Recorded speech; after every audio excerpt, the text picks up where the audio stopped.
Hey, friend, welcome back to Lit Talk Lounge, where we are enjoying our book club series, The Great Cosmic Mother.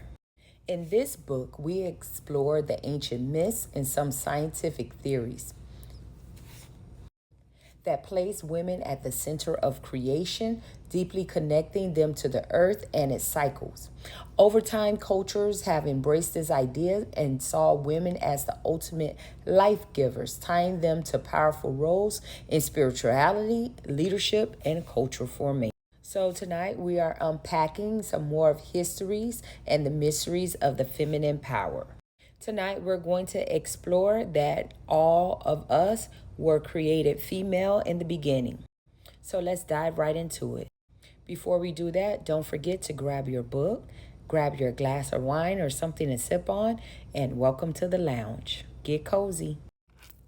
In the nature and evolution of female sexuality, Mary Jane Sheffery, MD, described her discovery in 1961 of something called the inductor theory.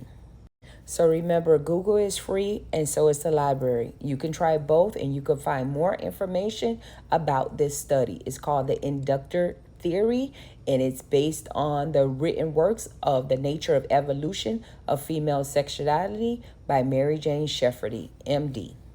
In the inductor theory, she basically states that all mammalian embryos, male and female, are anatomically female during the early stages of fetal life. More evidence has come about since 1961 to suggest this. So in 1951, that's when Mary Jane Sheffery wrote The Nature and Evolution of Female Sexuality. It wasn't really taken seriously until 1961 when Stephen Jay Gould basically gives the A-OK that, yeah, okay, what she says is true. It was kind of buried deep.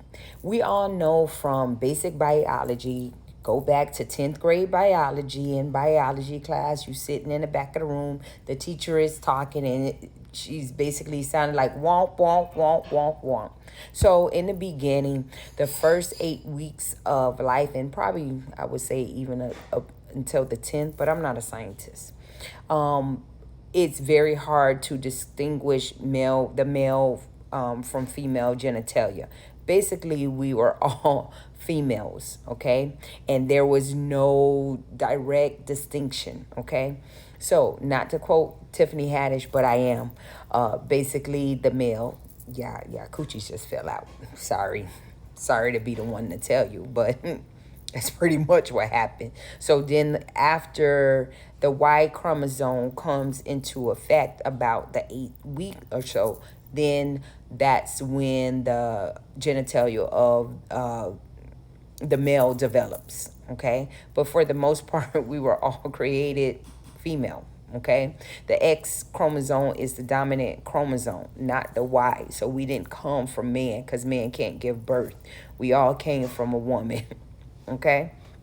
So with that being said, I just want to get into it that basically there was no major disagreement among the science community. After a while, in 1961, they had to conclude and they had to concur with further data that she was right. Okay, so you know how it is sometimes. Back in the 1950s, the voice of a woman was not seen to be true until basically this man came and said the same thing. Oh yeah, she's right. Then of course it was A-OK that she was right, and we do develop.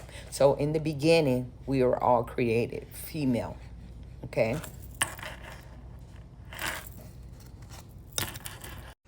If you really enjoyed tonight's lesson, leave a comment. Don't forget to like, follow, and share for more great content.